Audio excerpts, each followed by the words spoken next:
from Montevideo in 2007 to be closer to her siblings and their families. Jack Mills, who some of you remember, knew me from Monty and then introduced me to the village coffee group almost immediately, and then on to Rotary. Here I met Jim Stratman and Ralph Fritz, along with many of you who are here now. Jim and Ralph were some of the more financially generous people to Rotary, but also to the community of Glenwood. They were my mentors in many ways, and particularly in the Paul Harris Fellowship. I started making contributions to the program around 2010, and by that time, at least I had a definite amount that I wanted to add to my quarterly dues. So I talked with the treasurer. I earned my first membership award 2 years later and just kept up the practice since then. I want to thank you all for the $200 contribution that the club makes to each tour every time you make contributions of $800, so that we get up to the full $1,000 each. So thank you. Because I don't think that all of the clubs in this district do the same thing.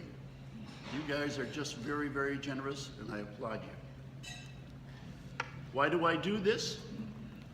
I learned over the years of all the things that Rotary Foundation supports in this state, in the nation, and the world to make life better for so many people.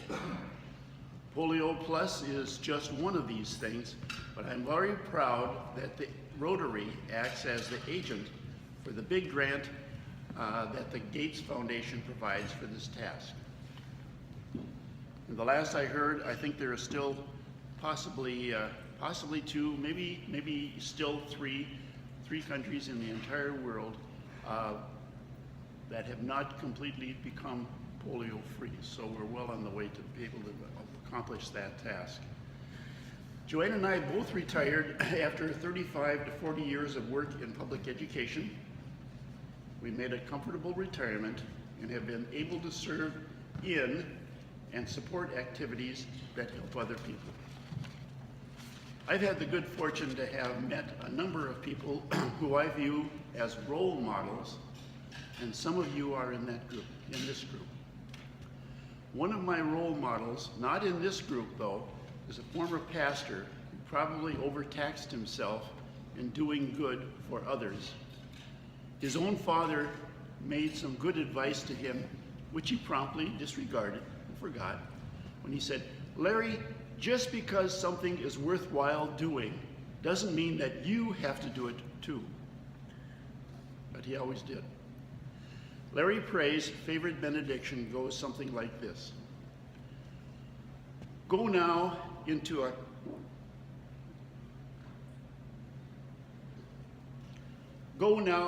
torn and troubled world, and be of good cheer. Comfort the afflicted, strengthen the faint-hearted, and render to no one evil for evil, no matter how tempting it may be, and most definitely will seem. And know that in the depth of your soul that you are loved and called by God. Thanks, everybody.